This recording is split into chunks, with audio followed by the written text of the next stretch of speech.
So um, we're focusing on resilience, and it's all kinds of resilience: environmental, social, economic.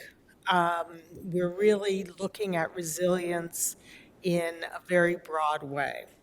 And so I'm particularly excited with our speaker this morning, our keynote address, because I think um, he will be talking about a really interesting aspect of resilience.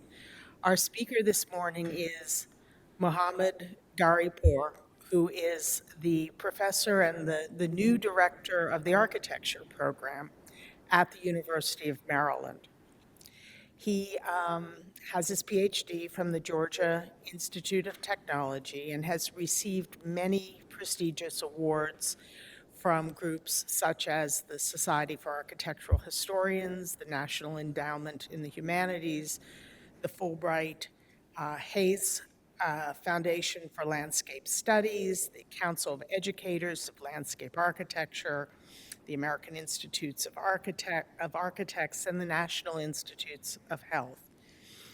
He has authored, edited, and co-edited 14 books, including Persian Gardens and Pavilions and Health and Architecture. Dr. Gharipour is the director and founding editor of the award-winning International Journal of Islamic Architecture and the co-founder of the Epidemic Urbanism Initiative. He is also second vice president of the Society of Architectural Historians. So he has a really diverse background. He's going to be talking to us today, I think, most pertinent to our topic of resilience, about the Epidemic Urbanism Initiative. I think we have all been thinking about how has this epidemic and how do epidemics affect our urban environment? What kinds of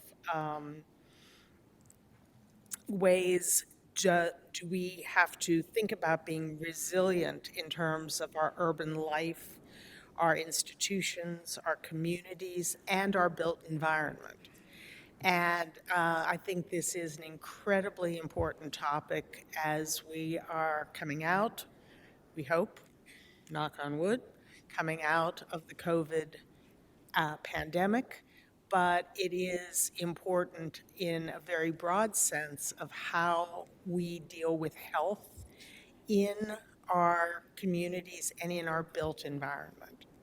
So with that, I'd like to turn things over to Dr. Gharipour.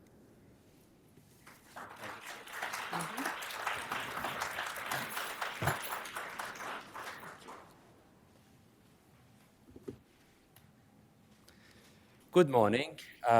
Thanks to all of you for joining us for this conversation that we are going to have. And special thanks to Gwen for the kind and generous introduction, and to Gerrit, Nick, and Gerard for their invitation. So I'm delighted to be here, and hopefully we can have a robust conversation at the end of this presentation.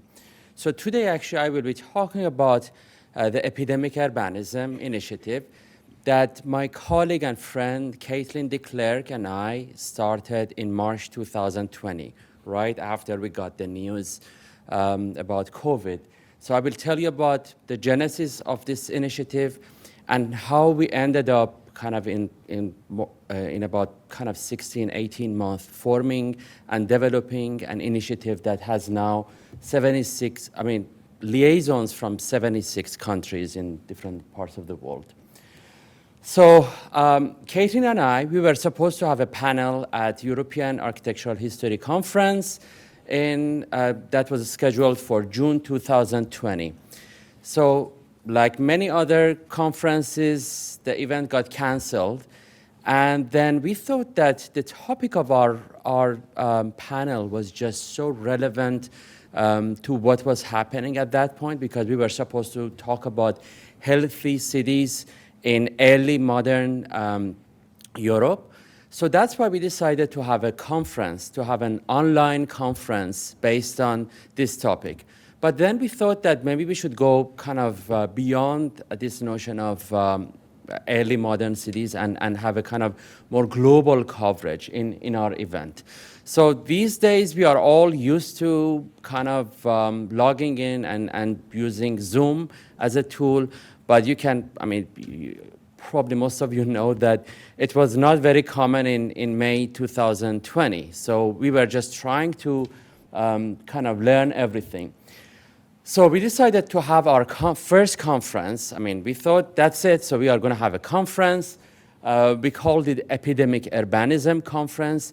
Our whole goal here was to learn about historical epidemics in different parts of the world and see what is here for us these days when it comes to COVID. We had a call out there in different countries. We got an extremely positive response from scholars in different parts of the world. And we ended up having about 22 speakers from different countries and about 650 attendees in our first conference. And as you can see here, the focus of this conference was actually on how epidemics shaped and formed our cities, the cities that we are living in these days. And we focused on 4 aspects of this topic. One was urban governance, urban infrastructure, urban life, and urban design and planning. Because we wanted to see, for example, how pandemics shaped and changed actually the way that cities are designed, the way that infrastructure actually developed and evolved over ages. So we had our 2-day conference, and it really went well. And we ended up learning a lot, which I think has been the most positive aspect of the Epidemic Urbanism Initiative for myself. And then we ended up actually developing and working on a second conference, which meant to have more kind of global sense. So we tried to recruit speakers from Japan, from China, to talk about countries that we normally don't hear about and don't read about in our scholarship these days. We also kept our focus on the 20th century because that was more kind of immediate, and we wanted to have a better understanding of the 20th century epidemics. So as you can see here, we kept our focus on colonialism and imperialism, and politics and policies and public health, and community and domestic space. That kind of shows our vision and how we are looking at things at this topic. So what we learned was that with every new epidemic outbreak comes new social interventions, new vaccines, and treatments. So remember, this is way before we came up with the vaccine. However, there is this major issue here, and that is actually all these social inequities that are little changed over time. And that was actually the finding of these 2 big conferences that we had. And the other thing that we learned was that epidemics expose the vulnerabilities of the societies they befall. However, despite centuries of outbreaks and interventions, we have yet to truly implement changes based on this lesson. So these are all kind of, this is an ongoing issue. So the question for each of us is that, what's the primary lesson that we have taken from COVID-19 outbreak in our lives? So after the second conference, actually, we came up with what we called the Epidemic Urbanism Manifesto, and who should care for whom and why. So our first manifesto was that history is not just about the past, and also about the present and the future. There is just so much to learn, and it's just amazing when you read about, for example, the history of plague in the 12th century Cairo. I mean, you find so many similarities out there. I think that's the reason that our initiative actually evolved and was so successful, because people connected to history. And it's our contention that history matters as an academic practice as well as a social and public health practice. Because normally, you know, we all have our own kind of history books on our shelves, right? But they are so relevant. Whatever happened in 14th century London and 16th century Isfahan, Iran versus 18th century Istanbul is just so relevant to what we are living these days. And the other thing was that we have a moral imperative to go beyond the silos of disciplines and the academic. And I think that was another kind of the beauty of this project that we had, because we ended up working with not only historians, architects, practitioners, urban planners, urban designers, public health experts that I will be talking about. And they all realized, I mean, how much common we have in this age. And this is essential to share knowledge and resources across continents as well as across disciplines. So that's actually the other issue that we learned. And I think after 2.5 years of living in COVID and pandemics, we have realized that this is a global crisis. And we can't just say that, you know, we are fine, we have a vaccine here, and we can have a normal life. It doesn't work that way. So we need to have a global vision when it comes to these outbreaks and these global crises. And as part of this vision that we had, we decided to share everything from the beginning. We made all of our events, not only we made them available on our YouTube channel, but also we live streamed them. And we had many, many people joining us from different continents, kind of watching our events.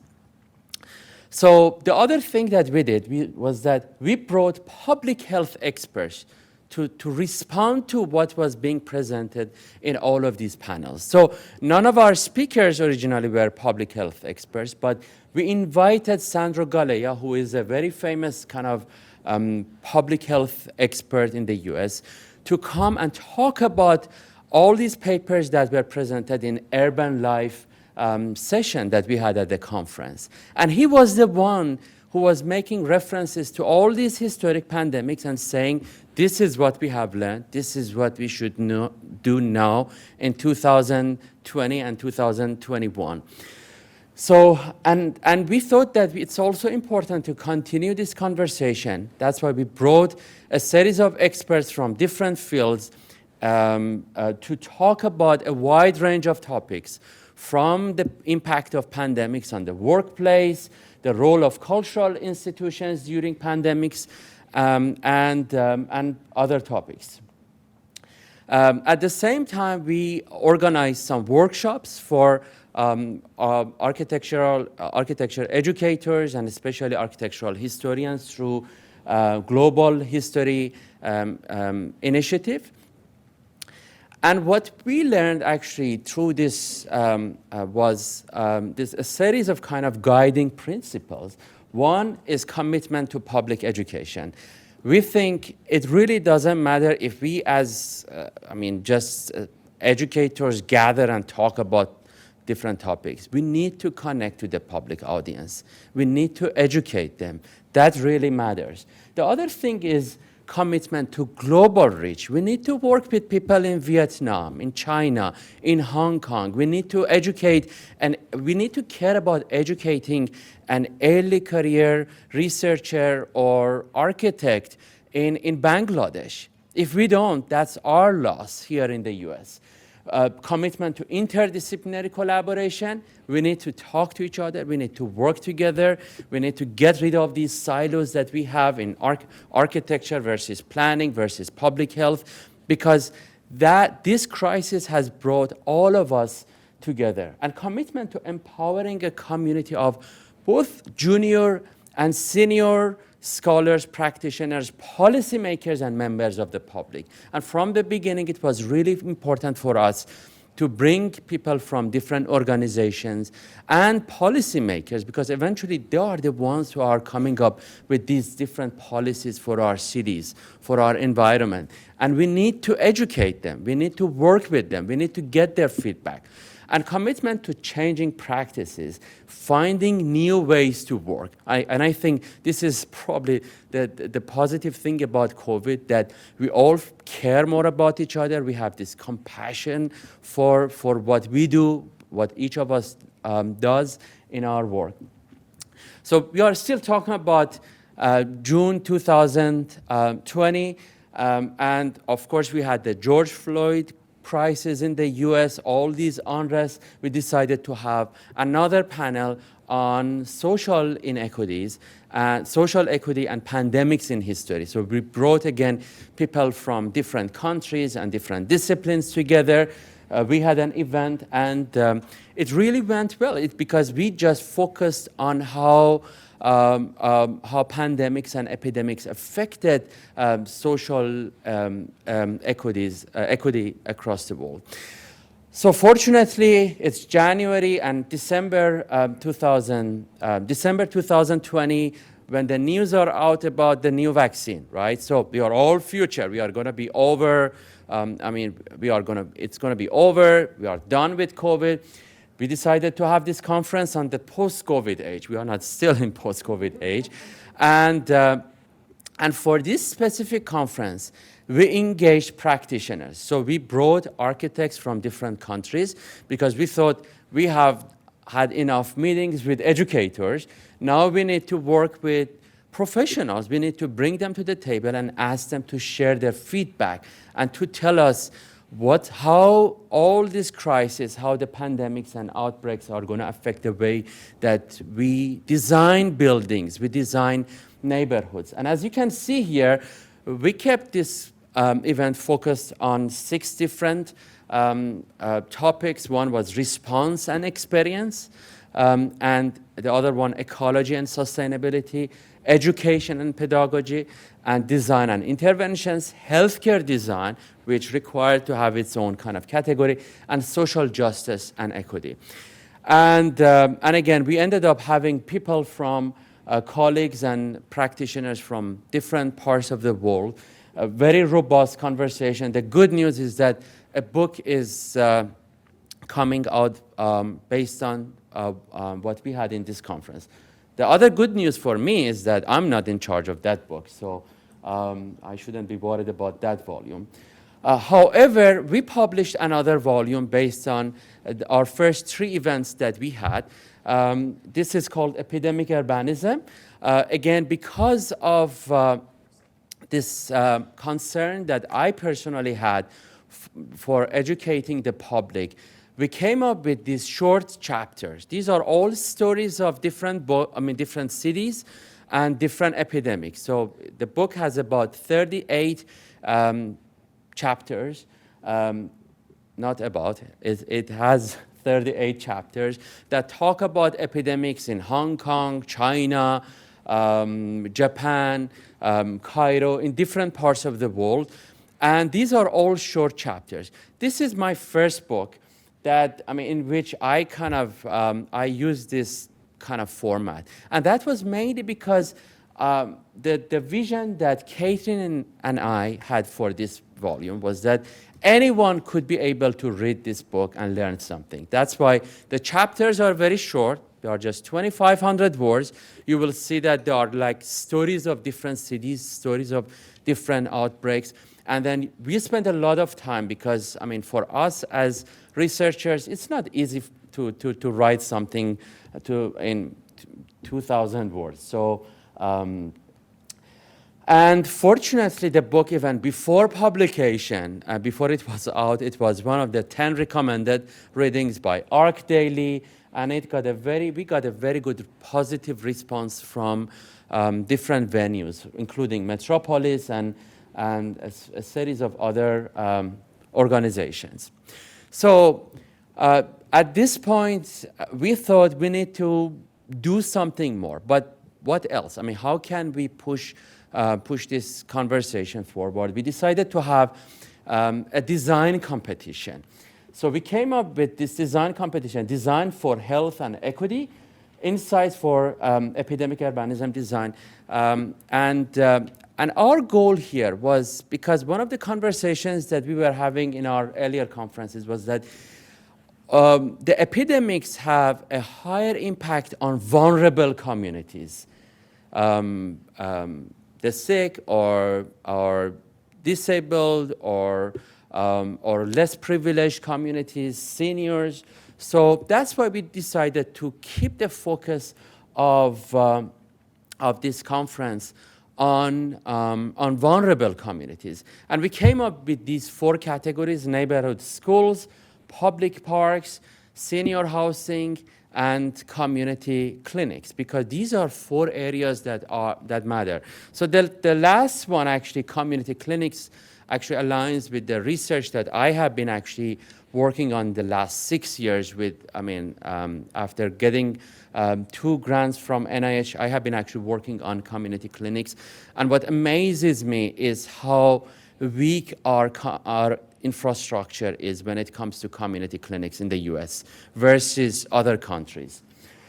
So again, like many other projects that we had, we involved colleagues from different countries, and we brought practitioners. We thought that just sending a call out is not enough. We need to use it as an opportunity to educate people and to use it as a kind of educational material. So that's why, as you can see here, we had jury chairs, we had jury meetings, but also we had commentators joining these sessions, making comments, and all of them were recorded and they are all available on our YouTube page. So we use this as an opportunity to have a conversation and to talk to people. So these are some of the projects that we received for example, the category of community clinics entries. The good news was that we received about 60 entries for a competition for which people had only 2 months to submit a project. That was, the number was really good because we had limited time. So we didn't have the luxury of giving people 8 months or even 1 year to design something. So we had about 60 submissions from 27 countries. And I'm glad to let you know that we had winners from Bangladesh and Vietnam and India and South Africa. So one of the requirements that we had was that for all these teams was to have experts from different disciplines. So that was kind of mandatory for students to work with practitioners, but also bring people from other disciplines like social work and public health. We wanted to kind of force people to work with experts in other fields. And again, we had a series of conversations and meetings to discuss different projects. For example, this is one of the projects. We asked them to define epidemics within their communities, because our notion of epidemics really has to do with the communities in which we are living. For example, the project that we got from India focused on the space for PTSD survivors of conflict in Kashmir, and that was actually one of the beautiful projects that was submitted there. And we asked each team actually to send us a 5-minute video based on their design and their vision for this project. And we are going to show you one of these videos here.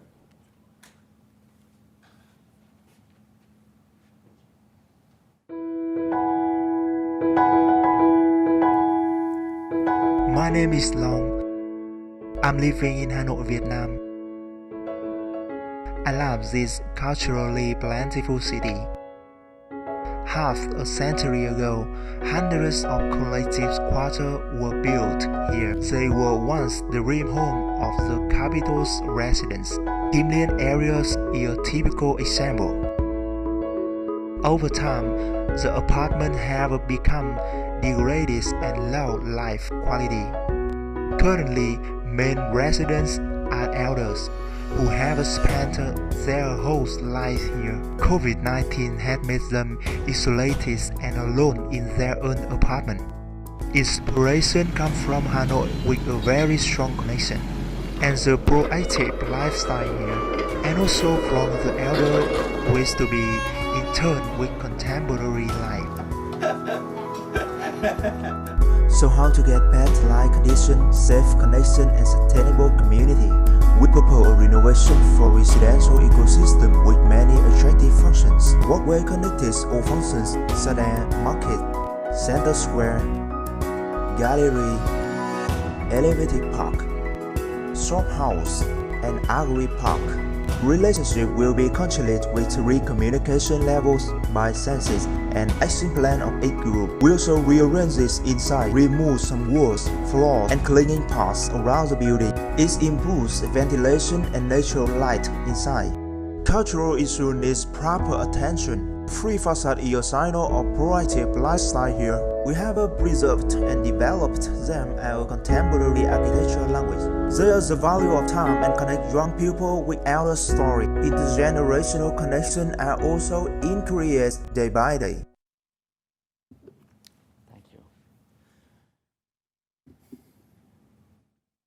So, as we have seen so far, the Epidemic Urbanism project makes clear that investing in infrastructure, ensuring access to healthcare, and prioritizing affordable and adequate housing for all will be significant steps toward a world in which health-centered, health-promoting design is the norm. And I think these are the things that we have learned through this project. But the other thing is that again, talk about building on what Sandro Gallia calls the compassionate approach in public health. We have realized through epidemic urbanism that we need to care about working and educating our colleagues in different parts of the world. And there is also so much to learn from them. So I'm not talking about a top-down approach. And I think that has been the beauty of Epidemic Urbanism project, because that has given us an opportunity to learn from other countries, from other cultures, and also experts in a wide range of disciplines. And as I mentioned, one of the things that we did in the middle of this project was we started recruiting liaisons from different countries, and we ended up having meetings with them every 3 months to get their feedback on what we have been doing at Epidemic Urbanism, to see how we can help them and how they can contribute to this broader vision that we have for the Epidemic Urbanism. And because of that, now we have liaisons from 76 countries. And for us, it's not just about this map, it's not a list of countries. We are looking for creating meaningful kind of opportunities and creating meaningful having meaningful collaborations with every one of them in these countries. When we meet with them, Caitlin and I, we ask them, how can we help what you are doing in your university in Nepal? I mean, how can epidemic urbanism contribute to your vision, to what you are doing in your community, whether you are an epidemiologist or architect, urban planner, public health expert.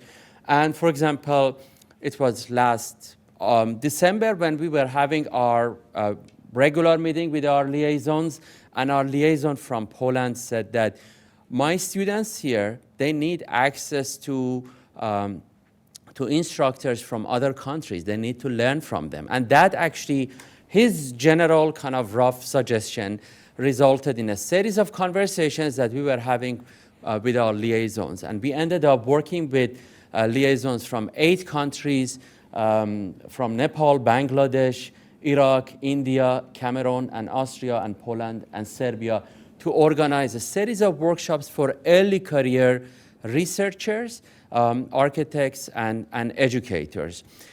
So the reason that we did it was that, again, we wanted all these students from 20 countries to sit together in the same classroom, to talk to each other. We were kind of forcing them to have this conversation around these 4 general topics that were actually proposed by our liaisons. For example, our liaison from Cameroon, she's an epidemiologist, and she came up with this beautiful proposal on on waste management in Africa, which may not be a priority for us here, or we may not see it as a priority, but for those of you who have traveled in Africa, you know that it's all about waste management over there and recycling.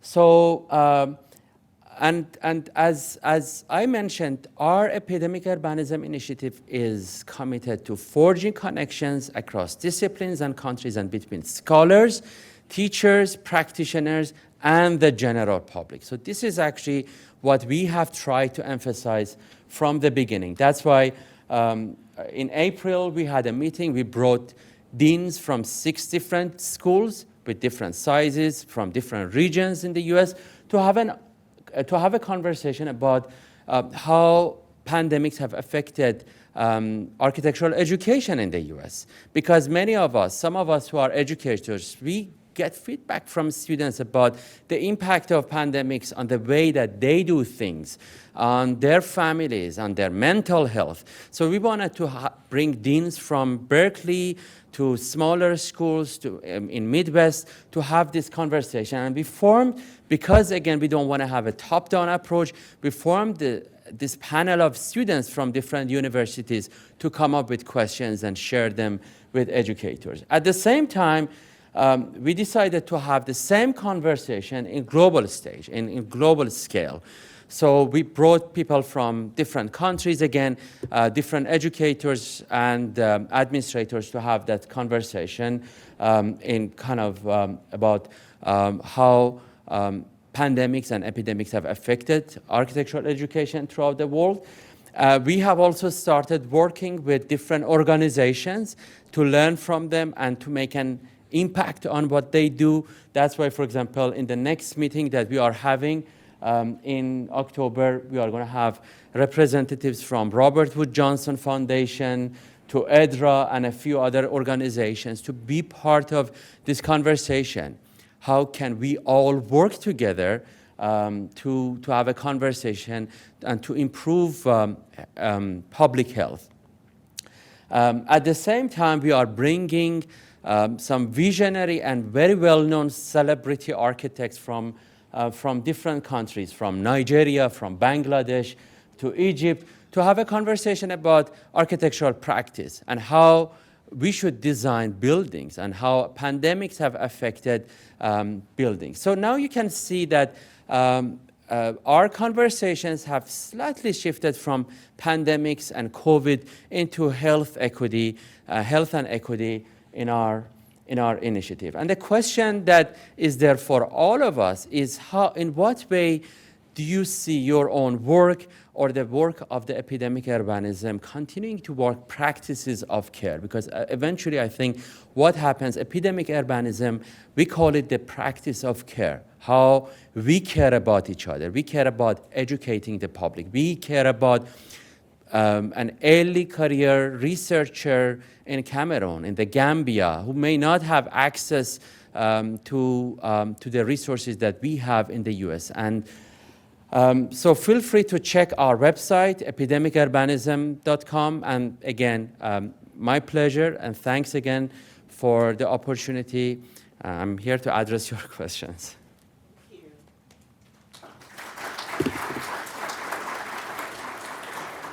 So can you all hear me? Use this one.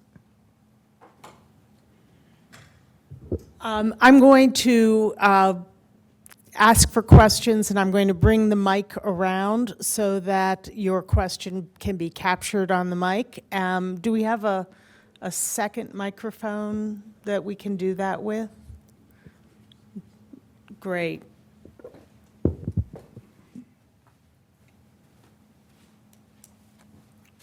Okay, hopefully this is working.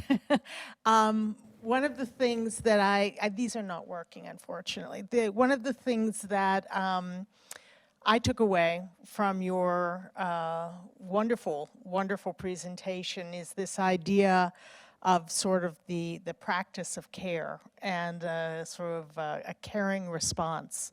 And I think that that is very pertinent to our work in Montgomery County, our work of envisioning and creating more resilient communities.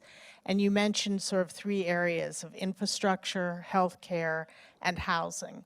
Many of these things really intersect with our work in planning and in much of the work we do as a local government. Do you have, so I'm going to start off with my question and then we'll run around and get questions. Do you have some specific thoughts about how some of the very important work you're doing can be, can inform our work on a local level? I think probably the best suggestion that I can make here is, instead of coming up with a series of suggestions, I can probably just suggest your colleagues to watch some of these YouTube videos and see what they can learn and how they can kind of, their work might be impacted by what is being presented and what is being kind of, the research that has been done by scholars and historians. So there is just so much to learn, but I think eventually, Gwen, it's all about equity, right? So when it comes to health, it's health and equity. When it comes to architectural design and urban planning. And I know that these are huge, kind of very big kind of umbrellas and big topics, but again, how much we care about someone who doesn't have a voice in our work. I mean, who is not that mobile, or who is not there to share his or her, their feedback actually with us in the work that we are doing. And I think, again, it's all about the work that we do with community, how important it is to have a conversation, to engage community within the work that we all do, whether it's education, planning, or anything else. And this is actually what probably I have learned through my NIH project on community clinics, that it's really important to talk to the community, because sometimes we as educators, we may have our own insights that come from books. I mean, we just, for the clinic project, we had, we did actually about 350 surveys in Baltimore in different neighborhoods, and then we recently completed our focus group interviews, and I should say that some of the findings were surprising to us. So these are not the things that are being necessarily suggested in architectural books, but I think for me as a researcher, it's important to keep myself open to learn from the people who are living there, rather than just going there and saying, this is how we should design a community clinic, this is what works for you. Instead, I can see what they want, how my vision can fit their lifestyle and what they expect to have in their own lives. So Robert has the microphone. Does anyone have a question that you'd like to speak into the microphone? I think you have one person here. Hi. Is this working? Kind of. Yes. You have to hold it really close.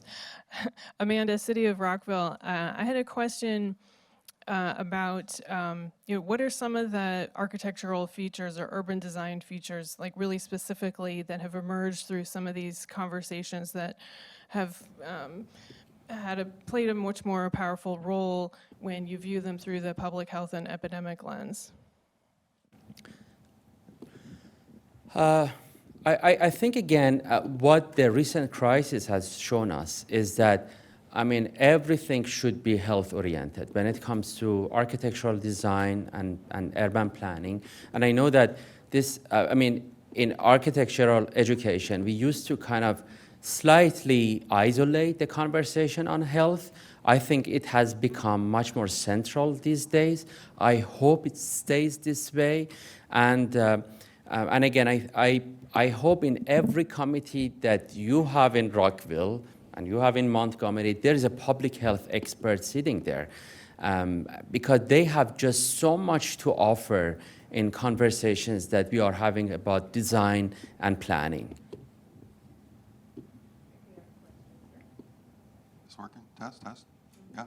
So As supporters of smart growth, we tend to think that compact development and density are good things, right? And yet we have heard during the pandemic that communicable diseases are spread through human interaction, right? And human interaction is facilitated by density, right? And we've seen the pandemic, sort of take root in the United States in places like New York, right? And social distancing is all about creating distance between us. So how would you respond to the proposition that urban design needs to lower densities in order to prevent future pandemics?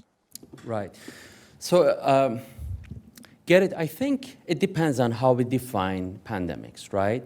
Because if we just keep our focus on one virus and just ignore so many other things that are happening in our lives, including mental health, actually, then, then we may end up just choosing something over something else, right?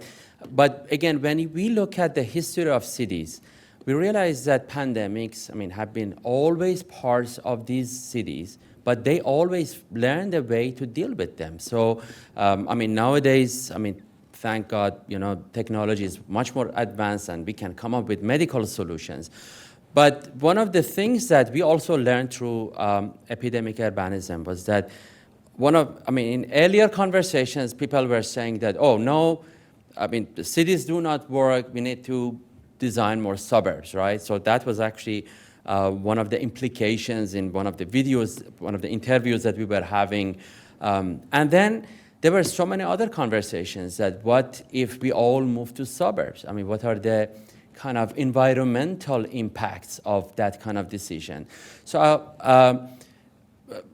I think we both agreed that, the solution is probably a hybrid, is much more kind of complex than choosing something over something else. And we all, again, it's important to realize that pandemics, when it comes to viruses, they are probably temporary. They come and go. But again, it's important to look at other types of epidemics, gun violence, right? Mental health issue. And my colleague Clara, who is here, she's the champion of leading this conversation that we are having on health in our school and at our campus, so these issues are very relevant. One of the things that really struck me was that it was, I think it was May 2020, before our conference, when I started watching some kind of old movies, right? One of them was about a plague, actually, it was a plague that happened in nowadays Uzbekistan, Samarkand, in the 11th century, and how the Persian physician Avicenna actually came up with this idea of isolation, the concept of quarantine that was used for the first time in their hospital design. But one of the things that was emphasized in that Russian movie from the 50s was just amazing, because they realized that people are just feeling more and more depressed in their society. That's why they had soldiers all over the place walking in their cities and saying that people try to play music, keep yourselves and your families entertained, try to bring happiness to your life. So we are talking about a 1950s movie that was, a Russian movie that kind of depicted what happened in the 11th century Samarkand in Uzbekistan. But we can connect to what was happening at that point, because every one of us probably has seen the impact of this in our own lives. Not to mention the public, our students, our colleagues, our parents, and our community members. Good question. I think we have one up here and Clara here. Thank you. Clara Irasaba, professor at UMD. Great presentation and great work, so timely. And I also want to pick on the cultures of care or practices of care that you speak about and relate it to the topic of the conference, which is resilience. But people usually refer to resilience as recovering the economy or recovering the built environment that may have been hurt by a crisis or a disaster. And you instead are suggesting that we center life-giving processes Absolutely. and compassion and Yes. care for each other. So I wonder if you can relate these two concepts, care and resilience. Absolutely. And I should, again, one thing that I should emphasize, this all work is collaborative with my colleague and friend, DeClercq, whose name has been mentioned a few times here. And one thing that we both learned from Sandro Galea. Sandro Galea, public health expert leader in the US, and you can just search his name. And one of the topics that he has been talking about in his work on urban health is taking how important it is to take a compassionate approach. I think it's all about compassion, how much we care about each other. I mean, because once we are compassionate, we are going to get rid of silos. We are going to talk and we are going to collaborate. We are not going to have a top-down approach if we really care about each other, right?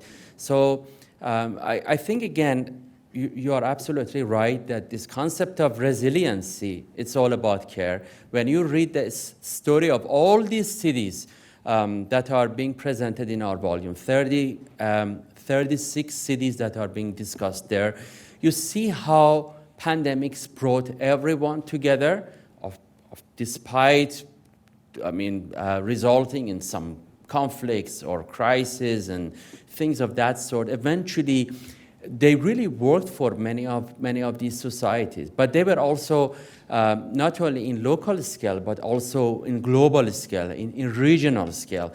And Clara, again, what I want to emphasize here, we are all, probably the majority of us here, we live in Maryland, but we can't just say that we are focusing our work on Maryland. We need to care about people in Delaware.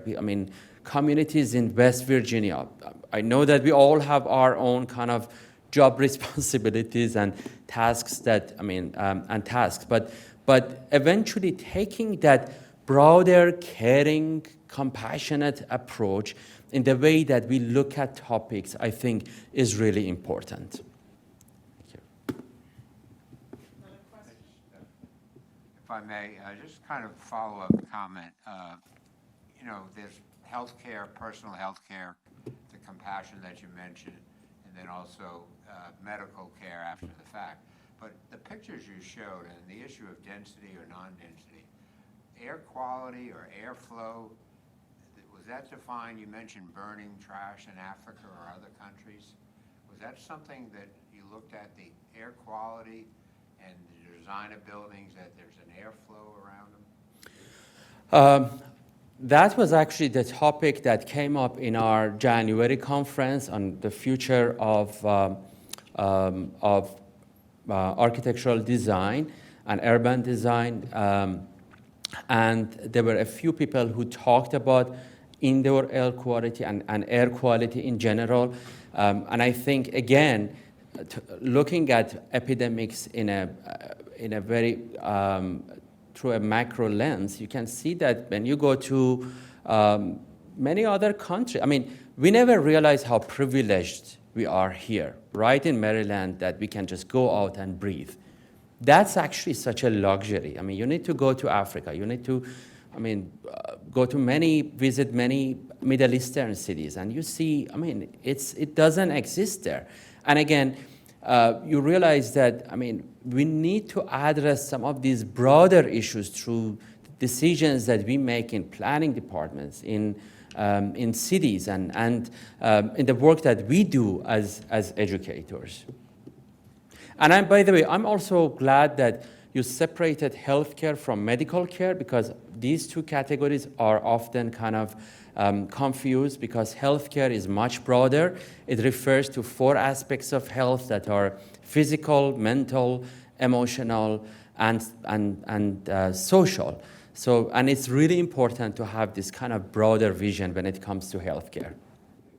We have time for one more question. Yes, hello. I was I'm following up on the question of density and the idea actually, and it's something that we talk about quite a bit, and I think it's talked about internationally, but in all the different history of pandemics and so on, there always seems to be also the question of the public realm and how that comes into the discussion. And I know as part of our county, closing of roads so that people could actually use them again rather than just cars and those types of moves. But I also was struck by the video that you showed and how in Vietnam, that housing, very dense housing, actually the focus of their design was on the public spaces within the housing, not the isolation of people from each other, but actually the public spaces of where they come together. And I think that speaks a lot about equity. It speaks, and so on. And then two of the projects that you were talking about, the schools and then the community centers, also part of the public realm. So maybe, how does that play into, I'm sure it's a major topic of some of the discussions. You are absolutely right that I think what amazed us about, there were two observations that we had as organizers, Katie and myself, after organizing the design competition. And I think the interesting thing about these projects is that there's always something there to surprise you. One was that many of the projects were not focused on urban settings, but rural settings. And then that shows you something that despite our vision here that everything is urban, we are kind of obsessed with cities. The majority of people in different parts of the world, they live in rural areas, right? And that's what we often kind of ignore in our scholarship. And partly because villages are not as attractive as cities when it comes to scholarly conversations. The other one was that we realized that when it came to all these topics, we kind of forced people to think about how to regenerate a community in the COVID age, in post kind of pandemic age, but also how their interpretation of communities were different from each other. Like, for example, you see in the Middle East, you have this team of people who are trying to come up with a marketplace in the senior housing project that they are doing, because they see marketplace as something that draws all people from different parts of their community. Versus, for example, in South Africa, that is being done in a different way. One observation that I personally have had in my individual work on community clinics is that when we did the focus group interviews and the surveys, we realized that the majority of people, the residents of Baltimore City, they are not looking for some medical facilities. They want a community center there. So they look at these community clinics as places where they can just gather. That's why, for example, in one of my earlier project, we did a survey on yoga, on all sorts of kind of activities like cooking classes, things that can bring everyone together. But at the same time, you can have a couple of doctors there and nurse practitioners offering some medical services. This is actually how a community clinic could be much more effective than a huge hospital, especially considering that many of the people who live in these neighborhoods their house is just, probably 5 minutes away from Johns Hopkins University. They don't have access to Johns Hopkins, and they don't feel that it's their facility. So that's why I think eventually it goes back to what you mentioned, which is this concept of community and how it matters for all of us, whether it's in your department, in our university, our school, our programs to create and recreate these communities. Thank you. that was inspiring. Thanks so much. Thank you very much. I want to give you a round of applause. Thank you so much.